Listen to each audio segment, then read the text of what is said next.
Hmm? Hmm? Oh. Oh. It's you. The unkindled champion.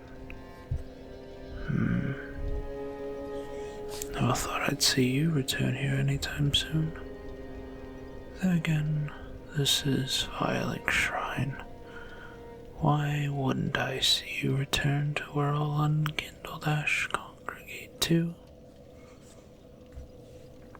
So tell me, what manner of beast or dark creature have you slain this time? Or have you finally slain another Lord Ascender and returned him to his throne? The Abyss Watchers. Oh, interesting. No, it's just with the poisonous bog, all the enemies that lurk about, and those blasted fires. I never thought you would make it through Faring Keep with your sanity intact. Shame, though, that they became Lords Ascender. I grew rather fond of those watchers over the years, and whom they took after. Or has it been centuries? Time is a fickle thing when you're as old as I am. What do I mean? Well, I know I don't look it, but I was first brought back from death after Lord Gwyn had sacrificed himself to satiate the first flame. I never bothered to defeat the hollowed Lord of Sunlight. Instead, I searched in Orlando for one of those knights, Sir Artorius, the Abyss Walker. I had heard through whispers of his corruptions via the Abyss and wished to free him from it. Funny. We both did the same thing. Freed those trapped by the Abyss's corruption. Except I did it to free an old warrior from his hell. You no doubtedly did it for your quest to reunite the lords with the thrones. Why didn't I link the flame after Gwyn? Well, I certainly tried to in the beginning, but defeat after defeat, I gave up. By the time I gathered the strength to do battle with the Lord of Sunlight again, I was met with an empty kiln and a lone, lit bonfire in the middle. My journey was not a lonely one, however. I had many friends and allies throughout my travels. Like who? Well, there were so many that I couldn't possibly list them all. There were some standouts, however. One was this particular fellow and his daughter. They dressed in this odd, onion-esque armor.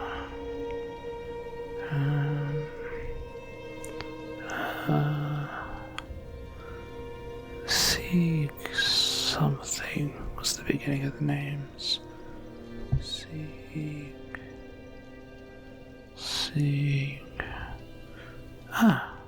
Sigmar of Katarina. That was the father's name. And his daughter's name was Siglin? No. It was Siglind of Katarina. That's what it was. Poor Sigmar, though. By the end of our journey, he had lost his will to live and turned hollow. And poor Siglind, having to slay the father that she so desperately searched for. An odd yet tragic family nonetheless. Then of course there was that gleeful and rather helpful knight, Soler of Astora, I think his name was. I honestly think the sun failed to compare to how radiant of a man he was. Never was I bored around him. He always found a way to light up this dim, dark world with his jovial self. I always do wonder where he went after that undead link to the flame after Gwyn. But time will tell. There was a final companion of mine, but, well, I'm afraid that story is rather long compared to the others, and I'm sure you have better things to do than listen to me ramble. What? You still wish to learn of my final companion? Alright then. Considering you've listened to my ramblings for this long, I shall oblige you. I happened to stumble across a painting in Orlando. Quite literally, in fact, as while fighting some guardians, I lost my balance and fell back into the painting. Instead of hitting the wall like I thought I would, I instead landed on a decrepit bridge.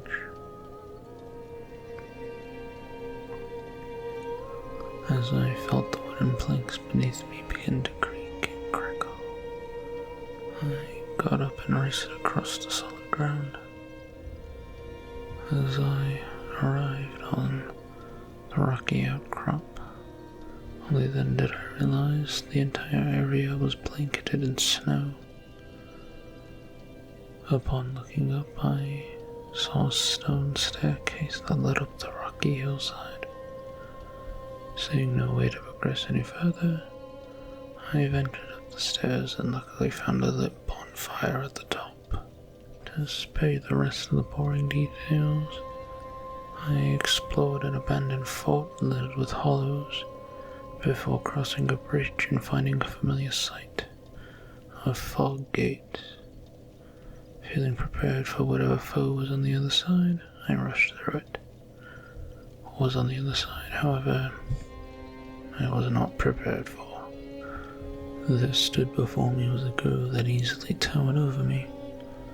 She wore a fluffy white dress that matched her skin and hair tone. More impressive to me, though, was the weapon she carried, a large black and blue scythe. What caught me off guard, however, were the scales on her forehead, her feet, and the white tail that swayed back and forth behind her. I'll never forget the first thing she said to me. "Who art thou? One of us thou art not. If thou hast misstep into this world, plunge down from the plank and hurry home. If thou seekest I, thine desires shall be requited not." I of course had no intention of seeking her out. However, I saw something in her eyes that resonated with me. Loneliness. I know she mentioned that the inhabitants of her world were kind, but not a single one graced her with her company.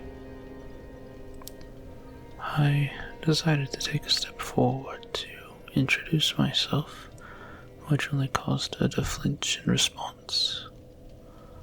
Something inside me caused me to stagger back and slip on the snow beneath my feet.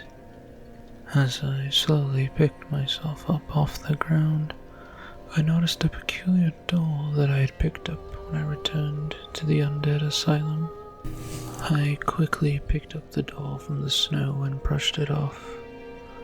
Upon looking back at the girl, it seems her gaze was fixed on it, like a child that had found their long-lost doll. Having no use for it myself, I offered it to her. She was hesitant, to say the least, but she eventually took the doll from my hand and held it close to her chest. That is when she told me her name, Priscilla, a crossbreed that had been hidden away in this strange world. Not having a name of my own, I simply told her I was an undead warrior that had fallen into a painting. As we stood there and began to speak to one another, I used some pyromancy I knew to conjure up a fire to warm the both of us. She seemed appreciative of this, and we both took a seat around the fire. After that, we chatted for a long while. A sad memory, however. She was my longest-lived companion, one that I had grown the fondest of throughout our travels. But, as every age of fire, it began to dwindle, and most things faded away. A true shame that I returned during this dwindling age of fire, yet Priscilla did not.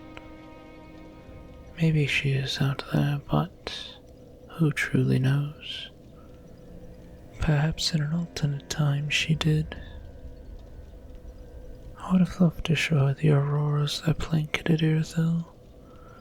I think she would have liked that very much.